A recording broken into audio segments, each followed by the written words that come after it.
बांग्लादेश छोड़ने के बाद शेख हसीना का विमान सीधा भारत की ओर उड़ा और गाजियाबाद के हिंडन एयरबेस पर लैंड कर गया। कहा जा रहा है कि बांग्लादेश की पूर्व पीएम शेख हसीना कुछ समय भारत में ही रहेंगी और इसके बाद वह कहीं और जा सकती हैं। आपको बता दें, बांग्लादेश में सेना ने शेख हसीना की सरकार का तख्ता पलट कर दिया है और सत्ता की कमान अपने हाथों में ले ली है।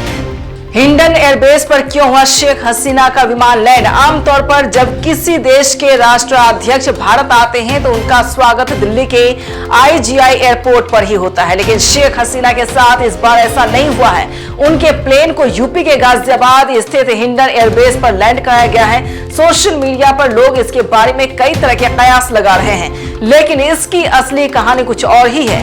दरअसल हिंडन एशिया का सबसे बड़ा एयरबेस है। यहाँ वायुसेना का कंट्रोल है। इस एयरबेस पर भारत के कई परमाणु सक्षम एयरक्राफ्ट और फाइटर जेट हमेशा रहते हैं। इसके अलावा यहाँ की सिक्योरिटी आम हवाई अड्डों के मुकाबले ज्यादा पुख्ता है। शेख हसीना जिन हालातों में भारत आई हैं वो आम नहीं है। यही वजह है कि दिल्ली के व्यस्त आईजीआई एयरपोर्ट की जगह शेख हसीना के विमान को यूपी के हिंडन में लैंड कराया गया। दिल्ली में लैंड होती शेख हसीना तो क्या होता? दरअसल शेख हसीना का विमान कहां लैंड होगा, इसकी जानकारी लैंडिंग से पहले तक खुफिया रखी गई थी। सुरक्षा कारणों की वजह से किसी भी आम इंसान को नहीं पता था कि उनका विमान कहां लैंड होगा। ये भारतीय खुफिया एजेंसियों की स्ट्रेटजी भी हो सकती है। उन्होंने शेख हसीना का विमान दिल्ली में ना लैंड करा के यूपी में कराया है। इसके अलावा दिल्ली का आईजीआई एयरपोर्ट बेहद व्यस्त एयरपोर्ट है। यहाँ हर रोज वीआईपी मूवमेंट होती है।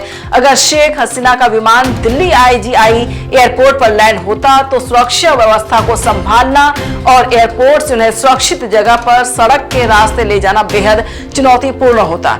एक्सपर्ट्स की माने तो इन्हीं वजहों की वजह से शेख हसीना का विमान दिल्ली के आईजीआई एयरपोर्ट पर नहीं, यूपी के गाजियाबाद स्थित हिंडन एयरबेस पर लैंड कराया गया है।